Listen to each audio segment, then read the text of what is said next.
So, what do you guys want to talk about?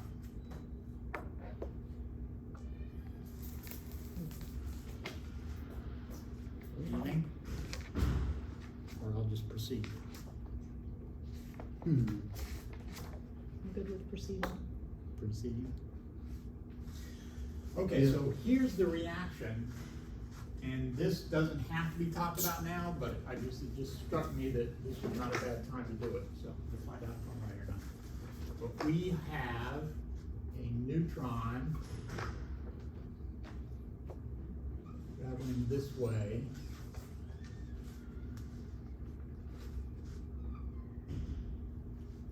And a proton that way. And what do they exchange? Pion. Yep. Which kind? There's 4 of them. They exchange.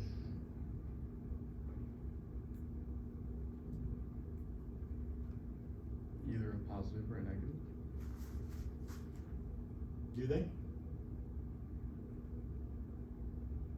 Proton stays a proton, neutron stays a neutron. Not here. So they exchange the pion with the 0 superscript. Yep, pi 0, a neutral pion would be a way to talk about it. Pi 0. I said there were 4.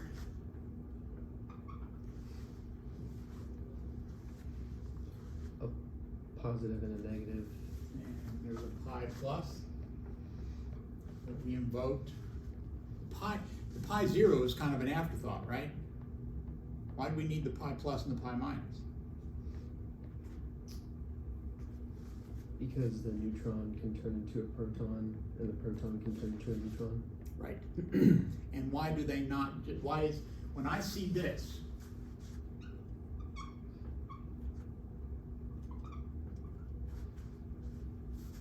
why isn't it there? Why doesn't the proton just bounce back? Because what we say, and I'm going to change this back, but what we have,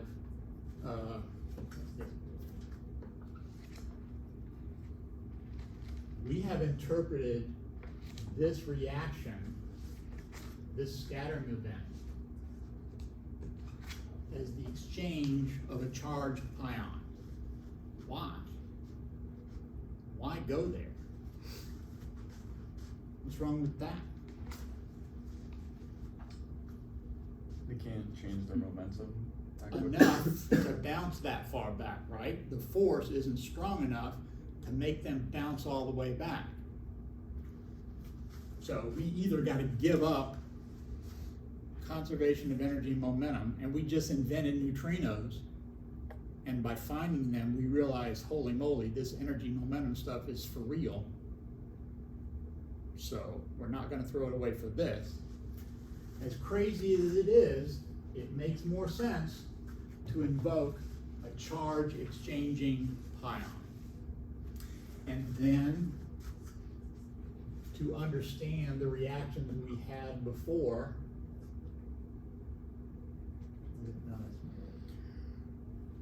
This is a proton.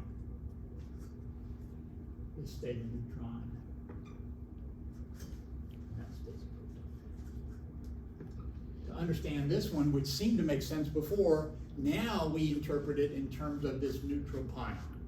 Everybody understand the thought process there that people went through? And I can either exchange a positive or a negative pion depending on which way I go. I bring up the pi 0 because, you know, to be consistent about the way I'm describing this interaction. I said there were 4. I have a pi plus, this antiparticle is a pi minus, those are antiparticles. What are my other 2? Turns out the pi 0 counts twice. It is its own antiparticle. So I can exchange this pi 0 that way or that way.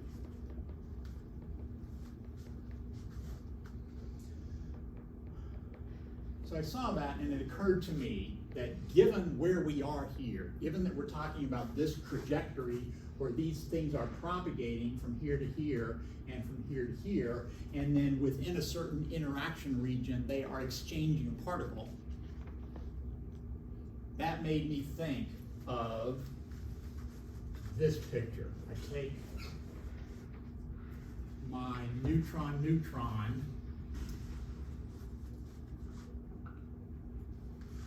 does that, except instead of curving, and rather than thinking about them geometrically, you know, coming from over here, interacting in a, you know, and then going back out where my detectors are, rather than thinking about them as what they actually do, I think about them more in one dimension. And I have a proton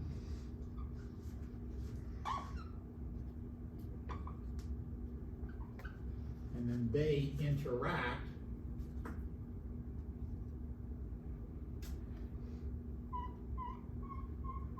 by exchanging this pi 0. Can I ask you to change the color of the marker? From green Yeah, completely? No problem. thank you. Ready?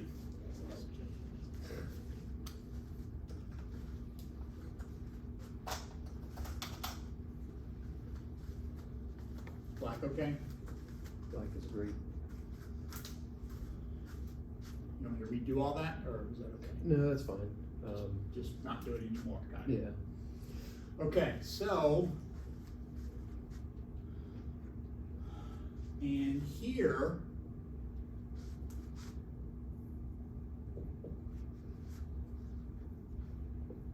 I'm plotting x versus t.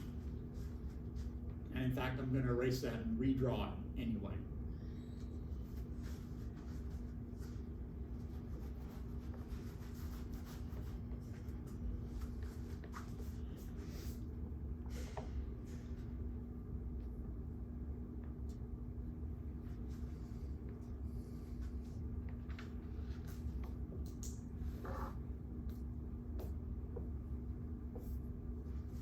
Anybody recognize that? Feynman diagram? It is a Feynman diagram. It is akin, in my opinion, and I expect pushback, it is, in my opinion, very much akin to a free body diagram. Free body diagram doesn't calculate anything. It helps you figure out what to calculate. When I do this, I'm saying, this is a particle, because it starts over here, it ends over here, starts over here, ends over here. That's an interaction. This is a mediating particle. This is a particle that tells you about interactions. The interaction happens right there, and right there. And so here I'm propagating, and there's a certain set of equations that I'm not even going to pretend to write down. Because it's, you ready for this? It's beyond the scope of our class. Anybody know what that means? When something is beyond the scope of your class or your book or your paper, it means you don't really understand. So, you propagate, there's an equation that tells you how these particles propagate, and you have a separate set of integrals that tell you about how they interact with one another. We talked about that a little bit. And I'm going to talk about it just generally speaking. We're not going to calculate anything. I'm just going to try to be a little less hand-wavy about this. Right? So I'll talk a little bit about this propagation. It's going to be in terms of a wave, an equation that you guys already said you've never seen before, except now you will have seen it before, because I wrote it right over there.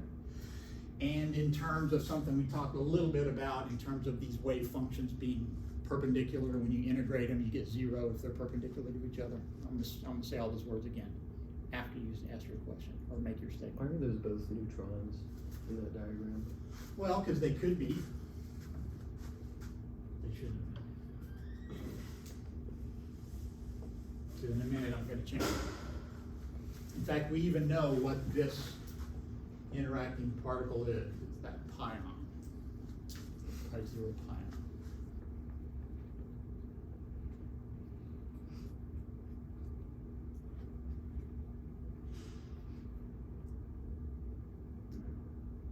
That's a one-dimensional collision, right? Everybody see that that's a one-dimensional collision? Why is it a one-dimensional collision? Because it's plotted as x versus t. And that's all, right? There's only one spatial coordinate, x. Anything weird about that pion? It should be an x.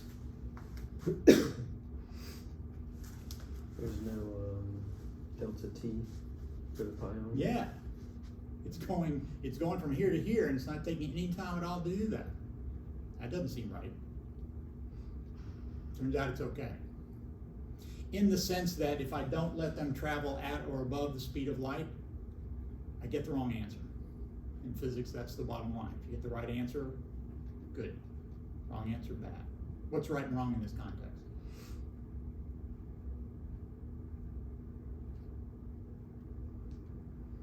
Hint, physics is an empirical science. If it matches the data. You gotta do an experiment and you gotta compare your calculations to it. And if you don't, it's a lot of fun, but it's not physics. It can be very valuable and profound even, but it's not physics if you don't compare it to an experiment. Okay, so what goes on here?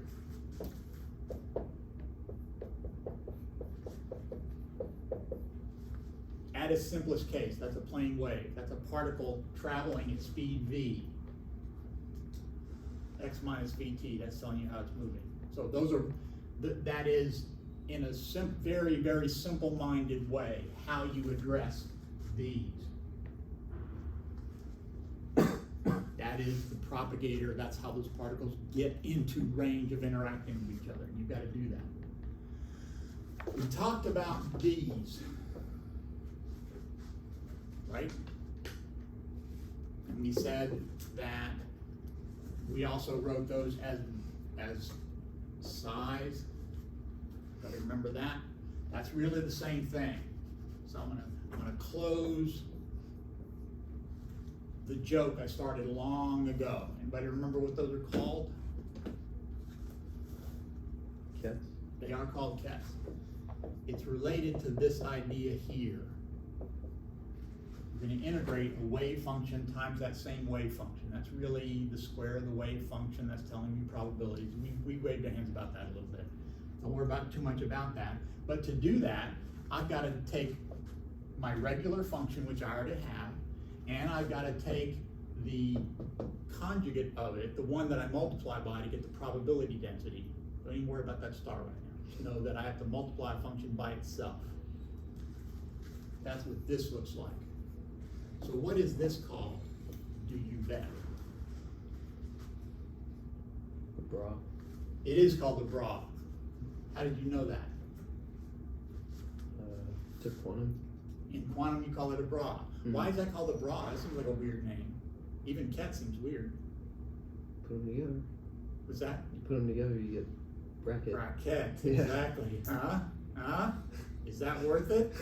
Is that worth 2 entire semesters of calculus? No. It's called a bracket. Called this a ket, and that's a bra. They're really just functions that tell you about particles and what they're doing and what they're up to. If I do this, you remember what we get? We talked a little bit about that. We talked about it in terms of 2 energy states. And what happened when I multiply this wave function for one energy state times the wave function for the other energy state and do the integral. Anybody remember what I get? 0. That's the sense in which we call them orthogonal. They're like orthogonal functions. It's kind of a weird term, but if you think in terms of vector analysis, A dot B is 0 if they're perpendicular to each other. Well, this is A dot B, right? We're using that same terminology, even though it's a weird integral of what we're doing. Those were 0. When were these not 0? When was the product not 0? If we messed with one of them, if there was some sort of interaction that changed that function. We drew it this way.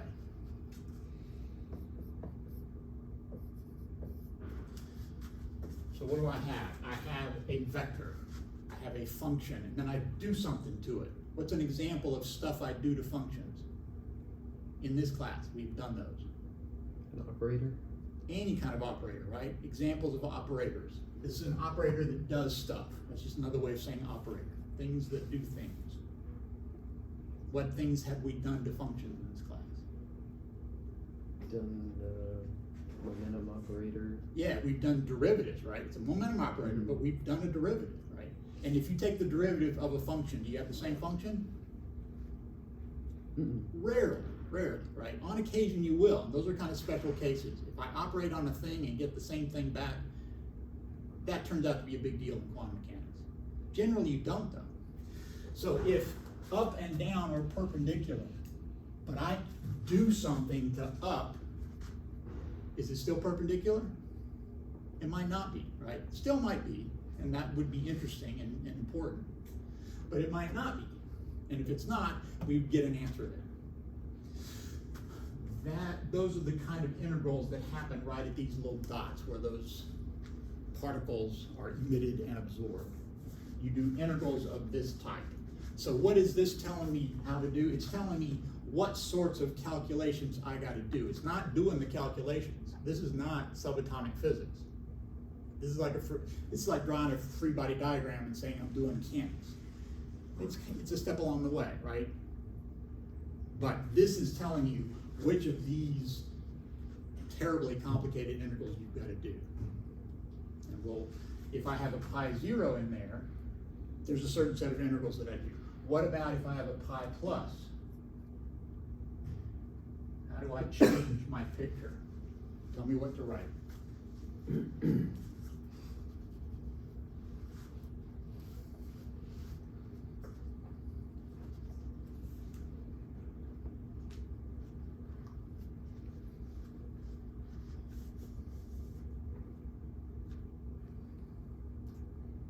Is it, maybe it's correct, maybe I don't have to change anything.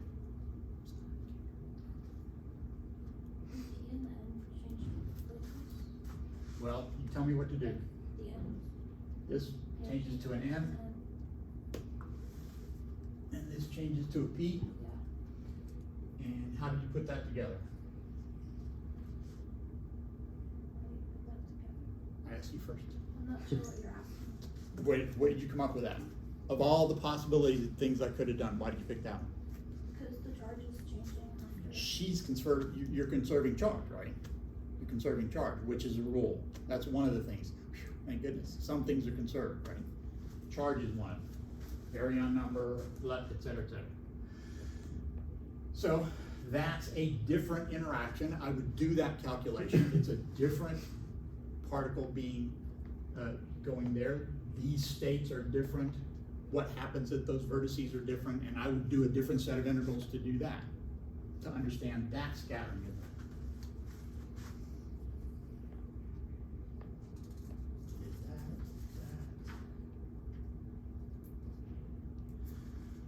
Okay, now we're going to do something silly. This is, no, I'm going to go back. Sorry.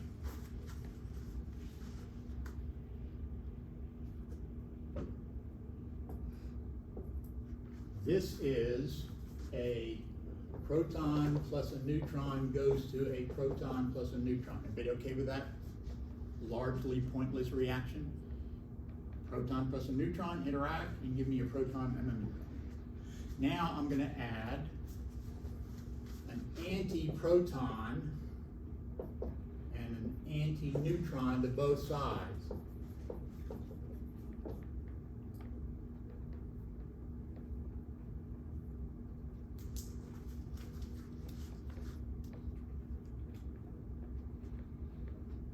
No. Yeah. If I mathematically cancel these, that looks like an anti-neutron going to a proton plus an anti-proton.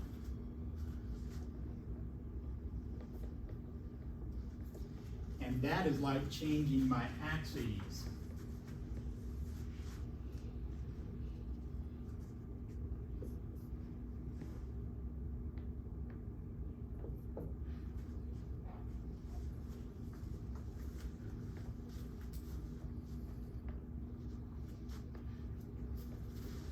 neutron and an anti-neutron can interact and wind up giving me a proton and an anti-proton. So the question would be, is everything conserved? Tell me everything that's conserved in there. Is that a possible reaction? Should I even think about that?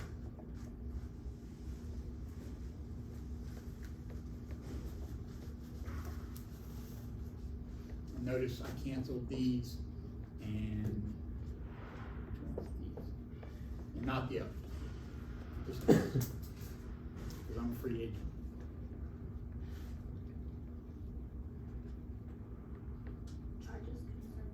Charge is conserved. No charge, no charge, right? 0 plus 0 equals plus 1 plus minus 1. So you have to remind yourself, if you don't remember what any neutrons or any protons are, just Google that. I'm sure there's a Wikipedia article with more information you could possibly care about. May be written in a terribly obscure way. That's my one downside. My one beef with Wikipedia. The writing level is extremely erratic. It can be very basic or insane. Written for like 4 guys in the world. Charge is conserved. Check. The baryons. Baryon number is conserved. I want to think about isospin. In principle, angular momentum can be conserved, right? Half plus a half, half plus a half. Those could combine either to give you a plus 1 or a 0. Regular momentum, energy, there's a little bit of an issue there, right? The mass energy on this side is different from the total mass on this side, but you can make that up in kinetic energy. Turns out it's not big enough to get really, really stressed about. So depending on the details, you would make the measurements, you would calculate the energy and say, hey, you know, I want my Nobel Prize because the energy's not conserved. So, but we don't necessarily expect that. But what is that telling you? If I draw a Feynman diagram like that and say it describes this, what am I saying? Because a minute ago, this was a proton moving forward in time, and this was a neutron moving forward in time. What does this interpretation of that interaction there suggest?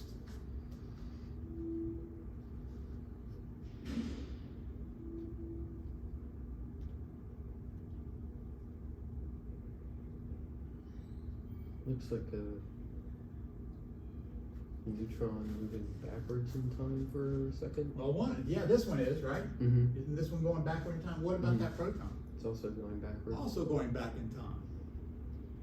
So this proton interacting with an antiproton is like a proton interacting with a proton going back in time. This is a neutron interacting with a neutron going back in time.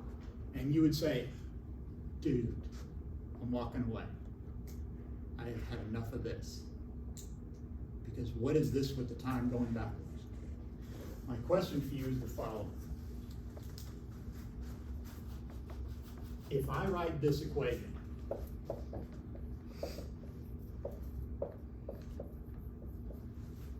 anything weird?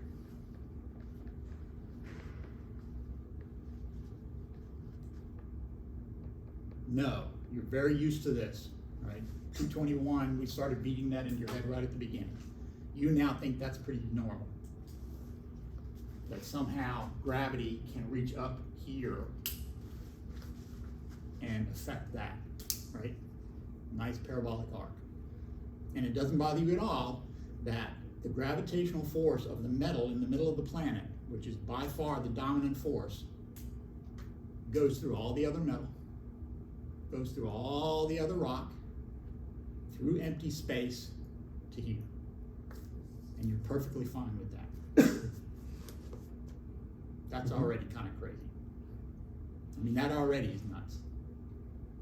But you're fine with it, right? So eventually you're going to be fine with particles going backwards in time. That's going to seem very normal to you. Run this movie backwards, right? I can't throw it backwards very well, but imagine that I ran the movie backwards. Running the movie backwards, reversing time. I'm going to reverse time in that equation. What happens to dt when you reverse time? Becomes negative? Becomes negative dt, right? The later time is now the earlier time, minus dt. But what about the momentum? I'm going this way, and then I run the movie backwards, what happens to P? I'm going that way, now run the movie backwards. Which way am I going? The opposite way. Minus P, right?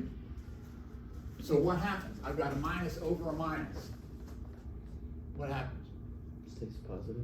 So that tells me that Newton's equations depend on this F being the same when I reverse time. They depend on it. Is that true? Look at the force on that. Now run the movie backwards. It's the direction of the force. Same, right? Same. So Newton's equations depend on there being no particular direction for time. Turns out if you go through Maxwell's equations, which I did just this morning, same thing happens. Some things reverse, some things stay the same, but Maxwell's equations don't have any particular time direction. What about the Dirac equation? Who knows about the Dirac equation? A couple of them. No different. Schrodinger's equation. There's a weird little glitch in there. There's a minus sign. Turns out that minus sign doesn't matter at all. So there's a minus sign, but it turns out to have no effect on any experiment you could ever do. So there's no particular direction for time. So it's not weird that protons can go forward and back in time. It's weird that we can't. In fact, one of the observations made was it could be that there's only one electron. And it started at the Big Bang. It goes forward through time to the big crunch at the end, and then goes back in time and forward in time, and every mole of material, those electrons go back and forth Avogadro's number of times, and that's why all electrons are identical. There's really just the one. Who knows what's wrong with that story? Now, it seemed reasonable for a while, but now it doesn't seem very tenable. Depends on them all crunching together in one place. Because if that electron is going to be over there and then teleport and come back along this other path, it's got to teleport.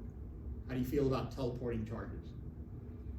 Can't have it. Any conservation law has to be conserved locally. That's something we do in 351.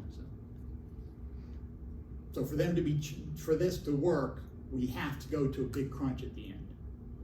And it doesn't look like we will. It looks like we're going to expand faster and faster and get bigger. Unless further down the road. So anyway. There's no reason to think protons and neutrons can't go backwards and forwards in time.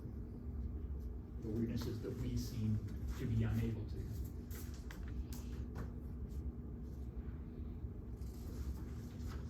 Let's think about something similar.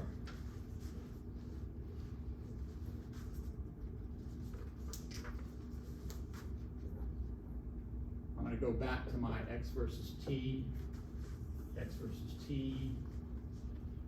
So this is back when this was fairly straightforward and not weird.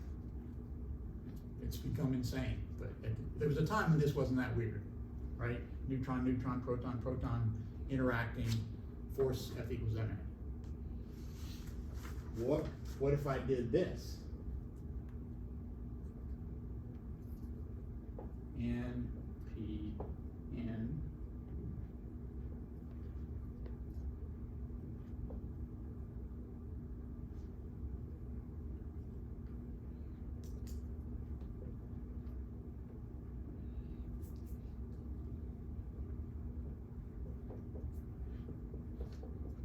Tell me the direction of my two pi pluses. Which way have they got to go?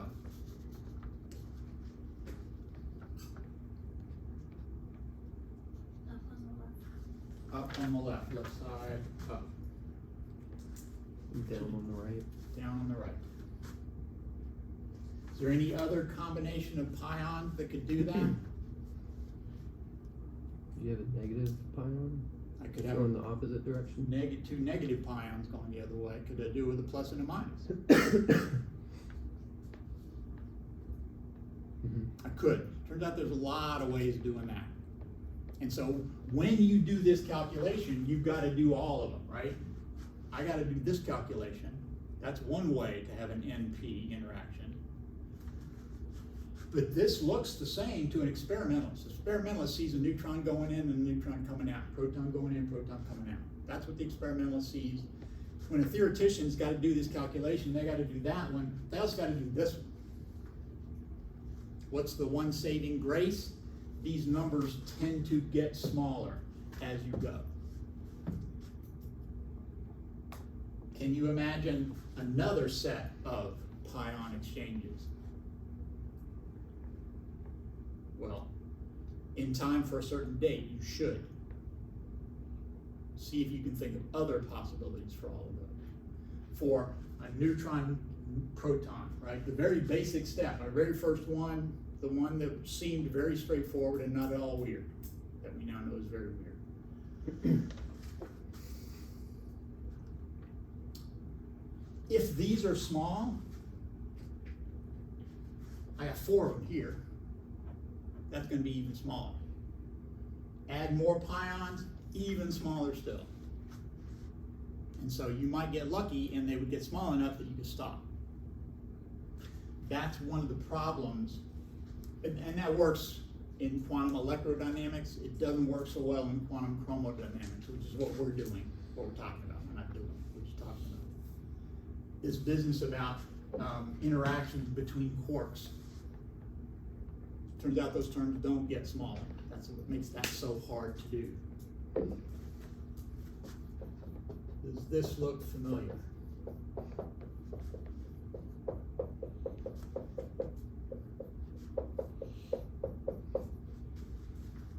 Yes, yes it does.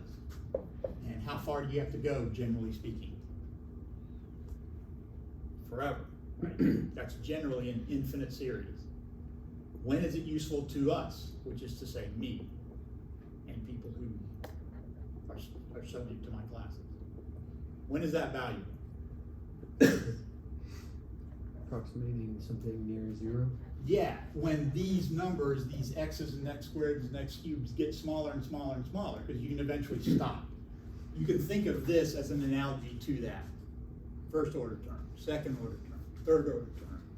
In quantum, you may have talked about the Born approximation. It's a series of integrals that you do. And that's very close to this. So that's I hope that everybody who teaches second quantum covers that, because it gets you ready to understand this. Mm-hmm.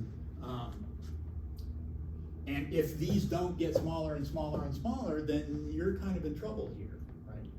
And that's kind of what makes QCD so hard. There's many things that do it. That's one of them. Is these perturbation series don't get sufficiently smaller and smaller and smaller.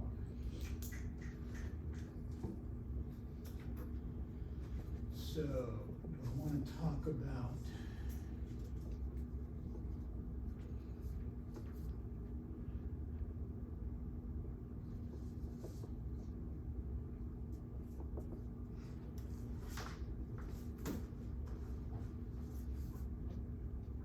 I want to do this, so you're going to have to bear with me a little bit.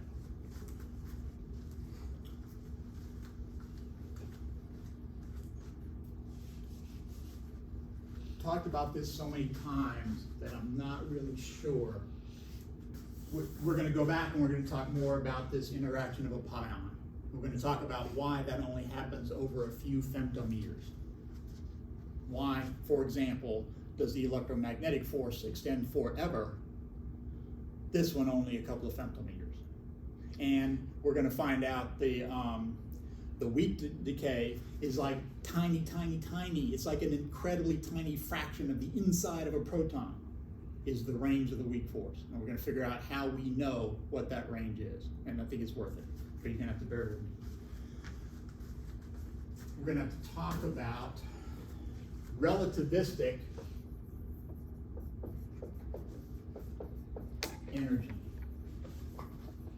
First, we're gonna write it just for normal, just the plain vanilla relativistic energy, and then we're gonna write it down in quantum mechanics.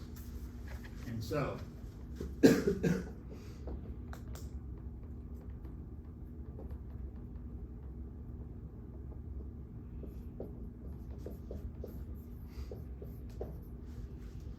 that's relativistic energy. That's the energy of a particle, and we've talked about a lot of those terms. We've talked about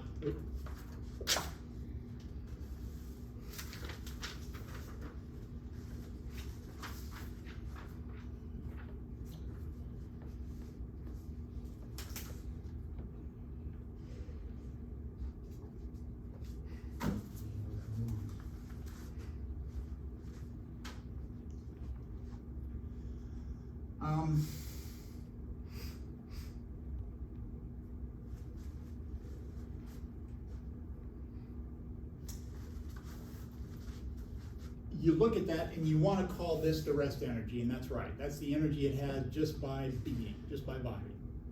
And so that's that mass difference that we talked about, that was the binding energy in all those, and the mass defect, we calculated that difference. That was that E naught. This E naught is mc squared. Right? You might look at that and think, well, that's the rest energy, that must be the kinetic energy. It's not. So you gotta be very careful about that. Kinetic energy is the energy.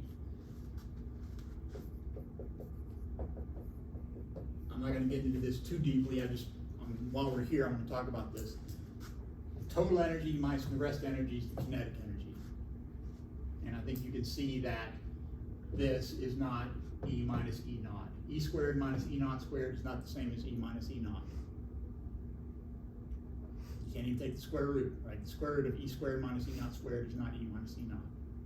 So you have to work a lot harder to get kinetic energy out of this, just while we're here. Now I want to change that,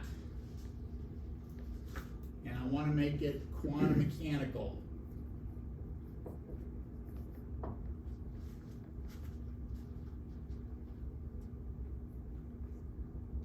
We're sort of there. We haven't talked so much about the total energy, what it represents.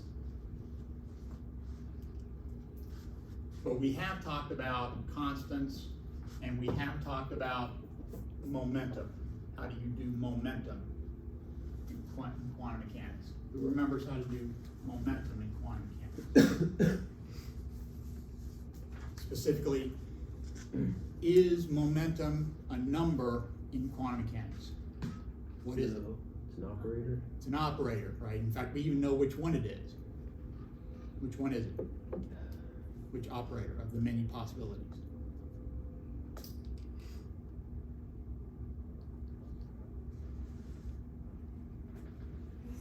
You said it earlier. It is not the time derivative, it's the Position derivative. x derivative. Time derivative is the energy. This was the x derivative, it was the slope along x. And if I do it twice, it's the second derivative. And so, in Schrodinger's equation, non-relativistically, p squared is the kinetic energy, but not in quantum mechanics. So, I have a time derivative here, I have a constant, I have a space derivative there. We're going to look at stationary cases. Ignore that, ignore that. We're going to look for static solutions. And I'm sort of following iceberg now. Static solution, what does that tell you about the time derivative of the function? It's the time derivative of a static function. Zero. Very good. See, you're already doing quantum mechanics. So where am I? I have 0 equals E naught squared. So that's going to be mass of a thing, c squared, and that's going to be squared times my wave function, the function that I'm going to try to understand.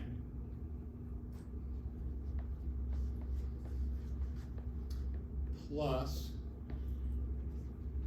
this part, plus there's a c squared h bar over I partial with respect to x, and I gotta do that twice on my wave function. So there's my differential equation. I gotta understand how to take derivatives, and that's really all.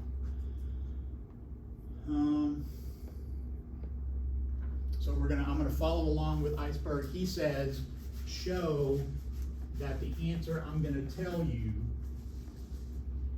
that apparently Moses brought down with him works. He gives you the solution, he says, plug it in, make sure that it works. And that's a very common tactic when you're not at the point to where people want you to dig in and understand how to find that solution from the beginning. It's just a dodge that works for a while, but not eventually. So, this is in the x direction, but in fact, I need to do this in the radial direction. So this is going to be, I'll just write it out, 1 over r squared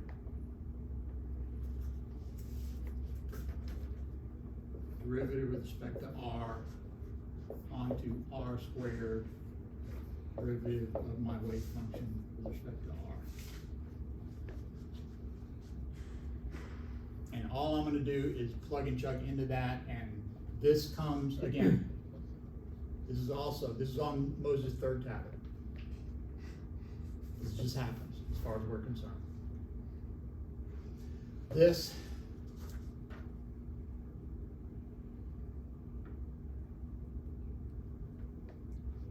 I'm missing and there's an h bar over I squared, correct?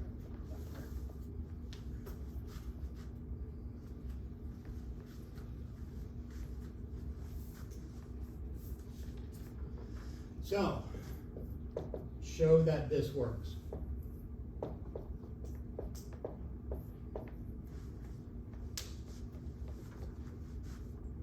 That's what we got to do. So all I want you to focus on right here is this part. We're going to do that part, and we're going to come back and jam that in. Everybody okay? Forget the rest of this for now. We're going to come back. That's our relativistic equation. It's called the Klein-Gordon equation. I guess I should have told you that. It's one of the first things people did to try to make a relativistic quantum mechanics. Very natural step. Schrodinger took E equals kinetic energy plus potential energy equals total energy, and that's how he wound up with that, sort of. The natural next step is just do the same thing. Do what he did. Treat momentum as a derivative just like he did. Put it in this Einstein, the relativistic energy equation, and see if it works. Turns out it didn't work, so they gave up. And then they realized they were right all the time, but not quite. They didn't understand how right they were. So eventually they do the Dirac equation. Dirac equation happens in between all that when they were trying to do that. So what's our first move? Take the derivative with respect to r. With respect to r, it's our only first move. Here's what I get.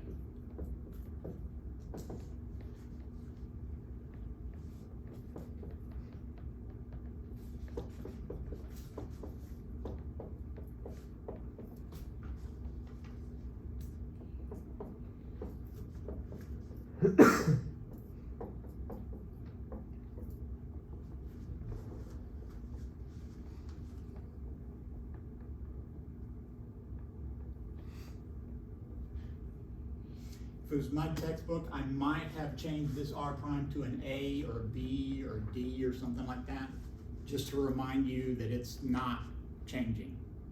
It's a fixed distance that depends on some stuff that our goal is to find out what that stuff depends on. What stuff does r prime depend upon? But it's just a number. If I do r squared times partial psi with respect to r, I get, you should check me on this, minus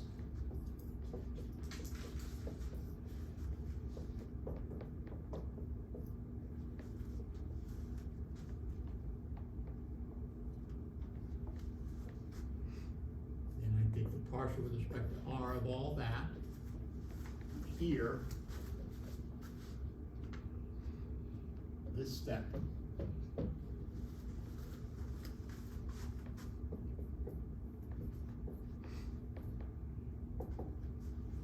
And I do all the algebra, which you will do.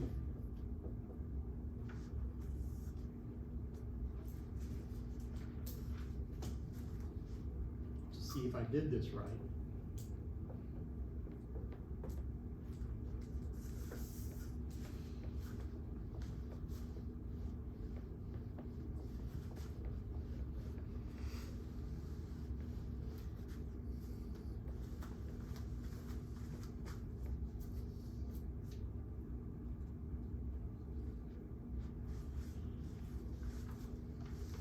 So finally, all of this in here, 1 over r squared, partial with respect to r squared times partial side with respect to r, all that together is that times divided by r squared. So that means I will have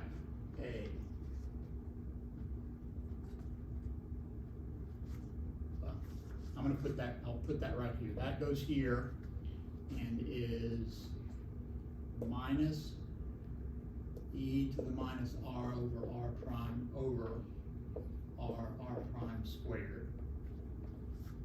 That's everything in here.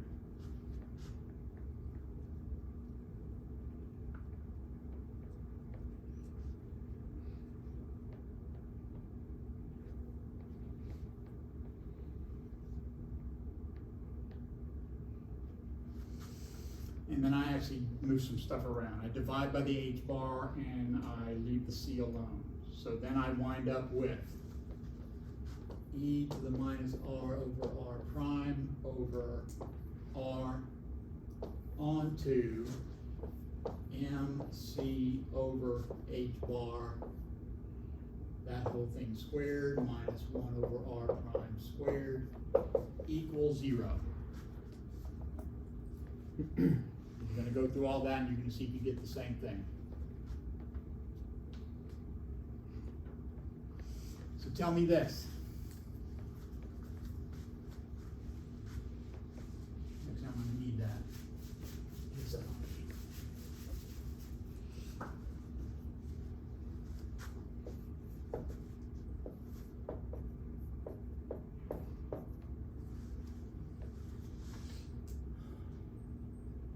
Under what conditions is this product equal to 0? Multiply two numbers and you get 0.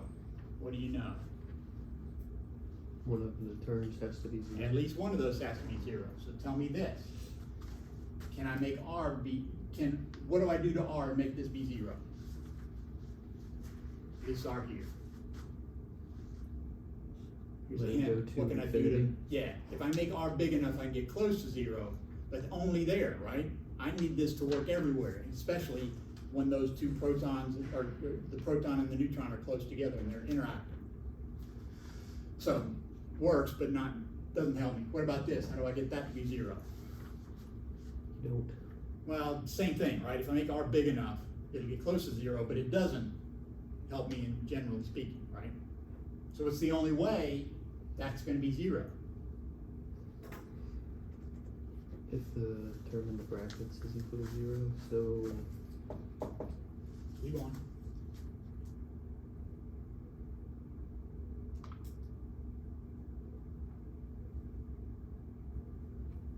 I don't know where I'm going.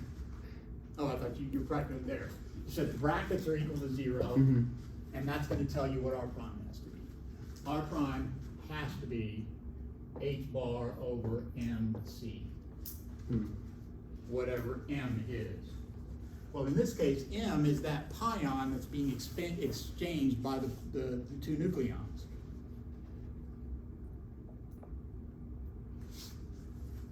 We even know what the mass of that pion is. What is the mass of that pion?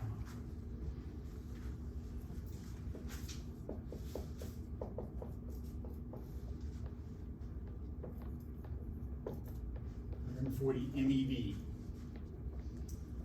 So this works. This solution works for the Klein-Gordon equation so long as R prime is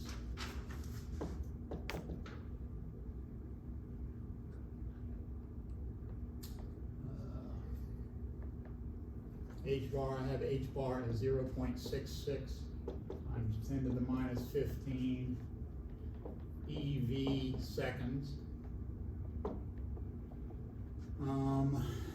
Times 3 times 10 to the 8th meters per second, that's the speed of light, and divided by my 140 times 10 to the 6th EV.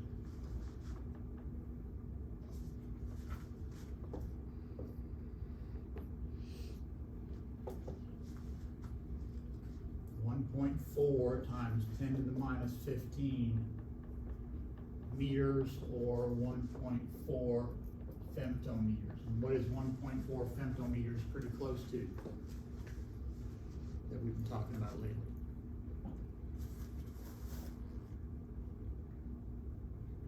The range of the strong nuclear force. Exactly right. How close those two nucleons have to get together for them to interact via this force. But in this picture, what's happening is I have a particle with this mass being created, swapped over that range. So what sets the range? The mass of this particle that's doing the interactions. Why is the range so small? Because it's got to happen fast enough that nobody catches wind that I'm not conserving energy, that I'm creating 140 MeVs out of nowhere, handing it off, and then hiding. Yay. All is well. No crime, no foul, right? Over that short period of time, I can make a pion of 140 MeVs, but only over that range. What if I make that mass smaller and smaller and smaller? What happens to R prime? Gets bigger. And bigger and bigger.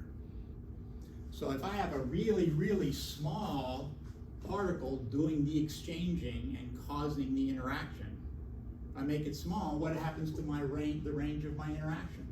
It gets bigger. What's the smallest your mass can be? 0. 0. Who has 0 rest mass? Light. Light. Electromagnetic interactions. Go buy a photon. You get to say photons now. You're welcome.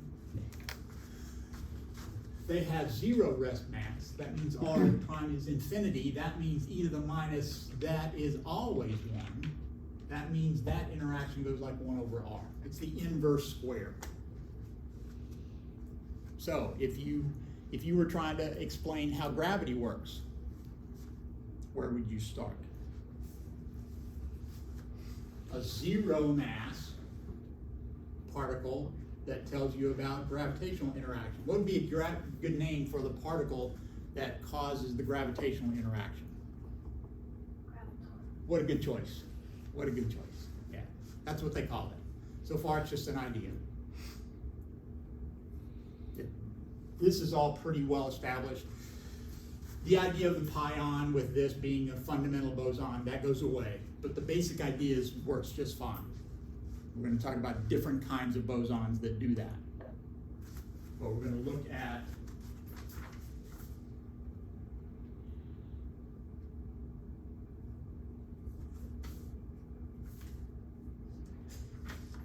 seems kind of out there.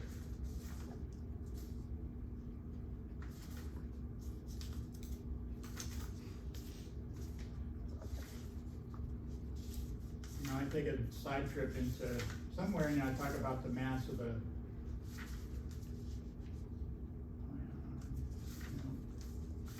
oh yeah, here it is.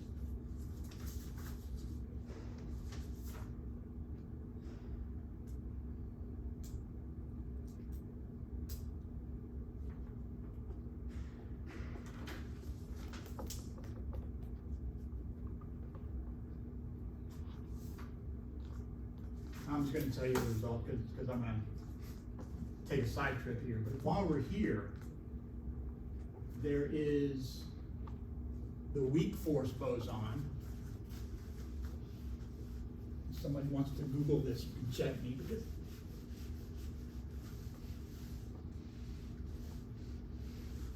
but the particle that is exchanged to cause the weak force has a mass of about 80 gigaelectron volts. That's what I have in my notes. If somebody wants to Google it, that's right. about right.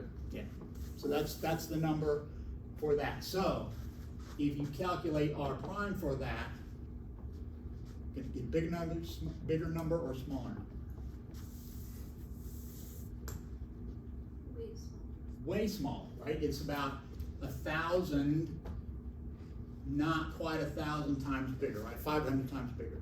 Means you're going to get 500 times shorter range. So I calculated about 2.5 attometers.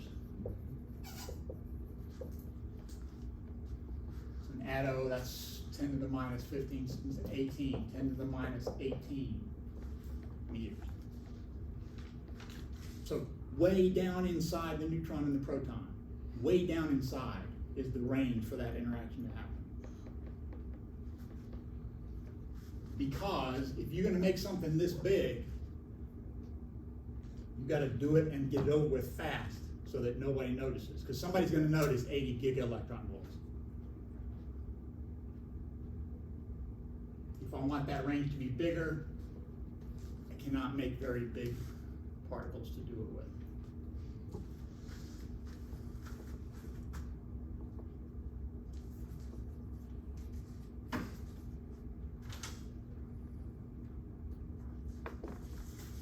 So, David, so Yo, all of this, thank you. I'm finding somebody else talks. so all of this hinges, this Klein-Gordon equation hinges on the fact that the pion is a scalar particle, right?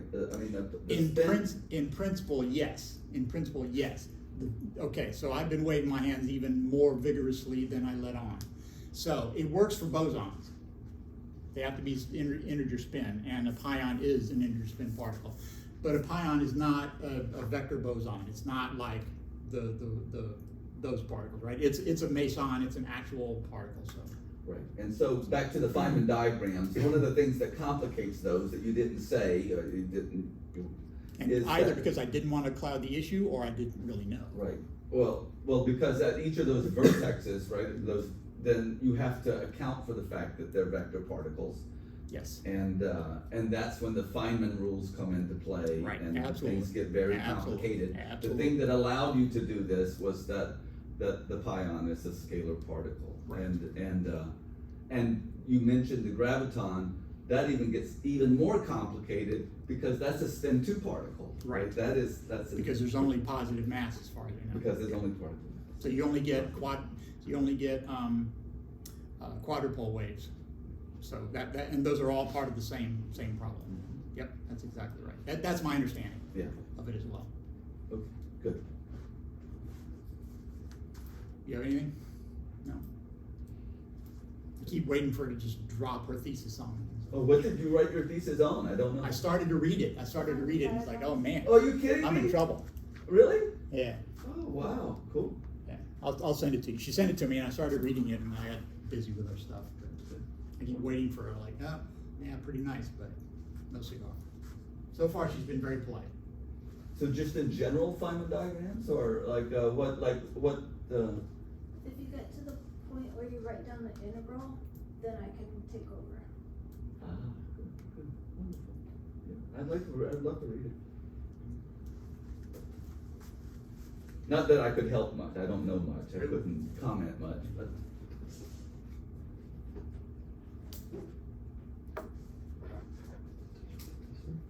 So,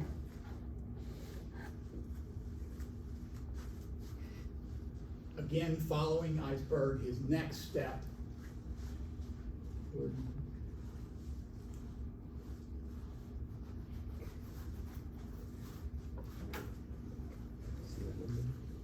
we would look at another reaction.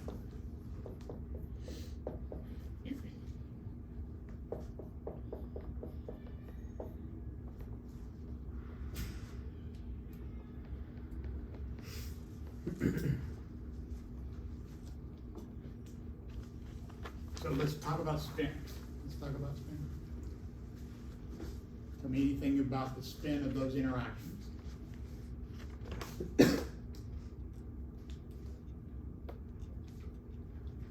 Positive pion has a +1 TZ. Okay, that, what is T? T's isospin, I'm talking about regular old spin. Oh. This is the one that reacts to a magnetic field, even though it's probably not actually spinning particle. So what's proton spin? Here's a hint, they're fermions. And they're like really basic fermions. They have the smallest spin they can have and be fermion. 1/2. 1/2. So I got a 1/2 particle and a 1/2 particle. So on this side, what are my possible options for the total spin on the left side? +1, 0, -1. Okay, that's SZ. Total spin can be 0 or 1. If the total spin is 0, they can only have SZ0. If the total spin is 1, then they can be positive along the Z, 0, or negative along the Z. And so, a little pedantic, but actually it is kind of important. Okay, what about over here? What do we know about the spin of a deuteron? 0? Close. It is 1. Said the deuteron NMR person, right? Very good. But that means this pion's got to have 0 spin.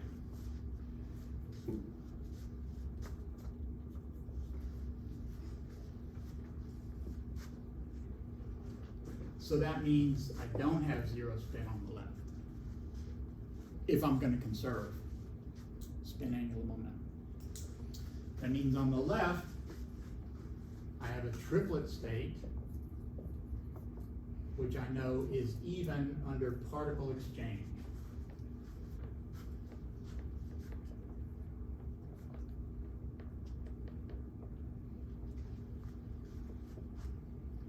I have a space wave function that can be either even or odd.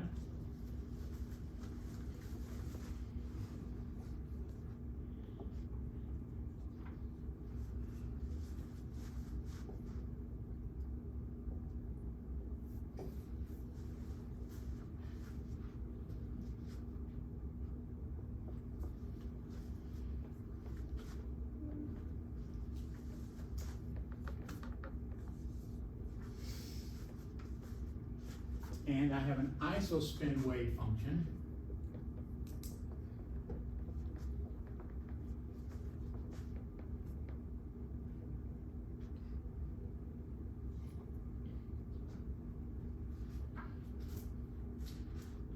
my isospin wave function is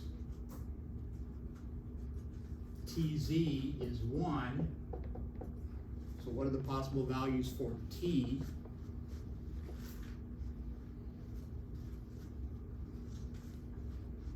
That'd be -1, 0, 1. Okay, TZ could be +1, 0, or -1 if T is 1. So that would be 1. So that means it could be 1, could be 2, 3, 4, 5, 10, right? Could be a bazillion.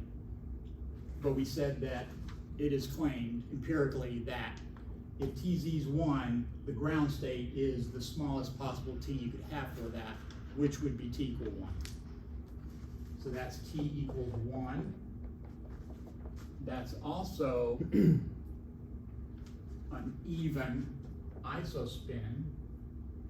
And so if my wave function is a product of my spin wave function times my space wave function times my isospin wave function, what do I now know about my space wave function?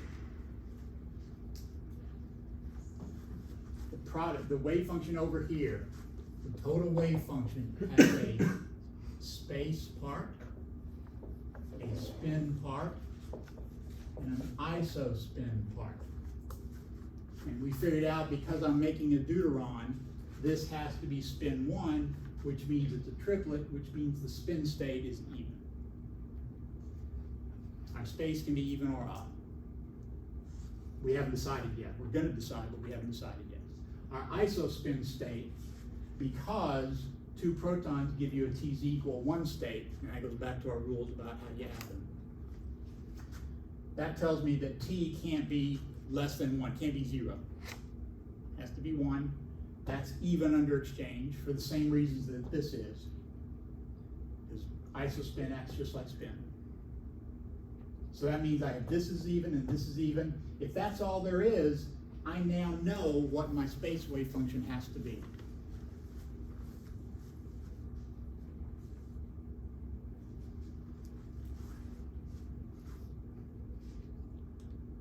I'll give you a hint, it's a fermion. Has to be odd, right? It's a fermion, so it's got to be an odd space function. So now I know the space wave function has to be odd.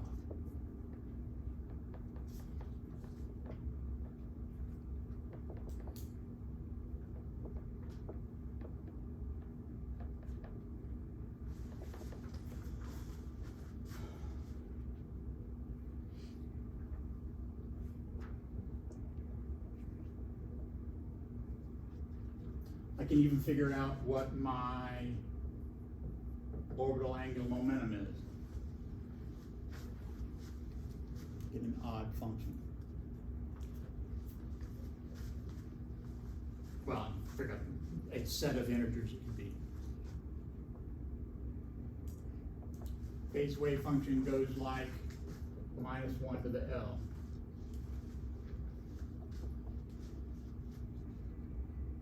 Everybody remember that? SPDF, SPDFG.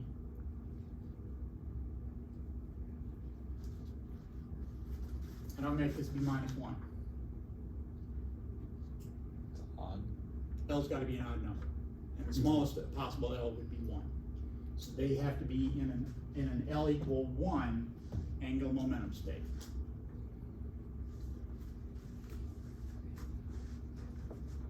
Okay, if I maintain that, on the right side,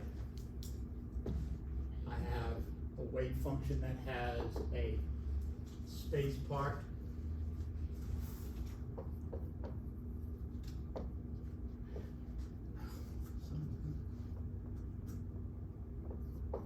spin part and an isospin part.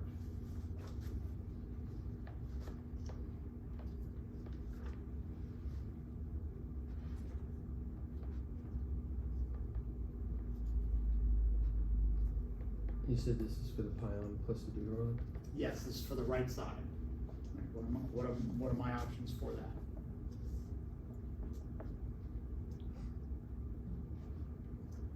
I have a pion and a deuteron. So for my deuteron,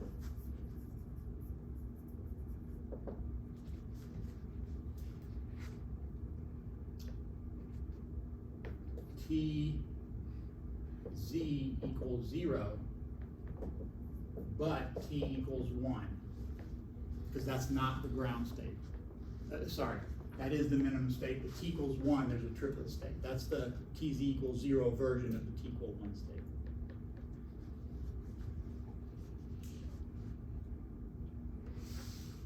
T of the pion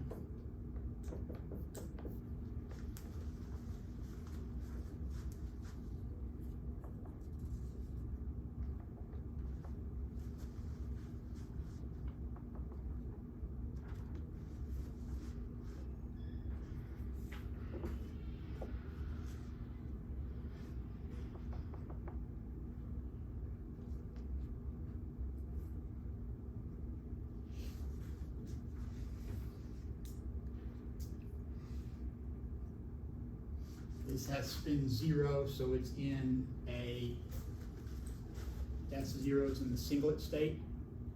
So it is even. The pion. Should do these separately. Do the deuteron. the drawing has spin 1. I mean,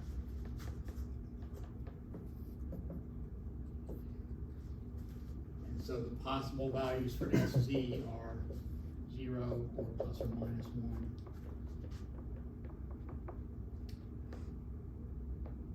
Pion has 0 spin, so it does not add to that.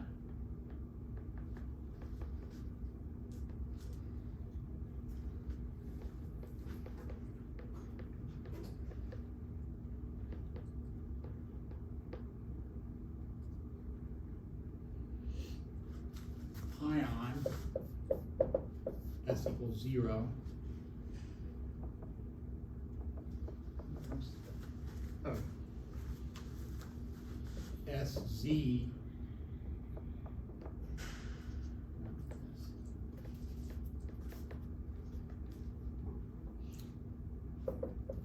TZ for the pion is minus 1.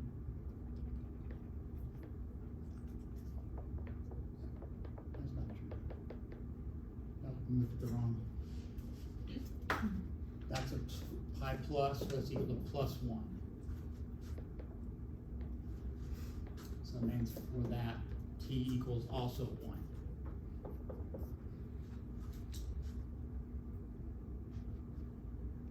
Which is what that's saying.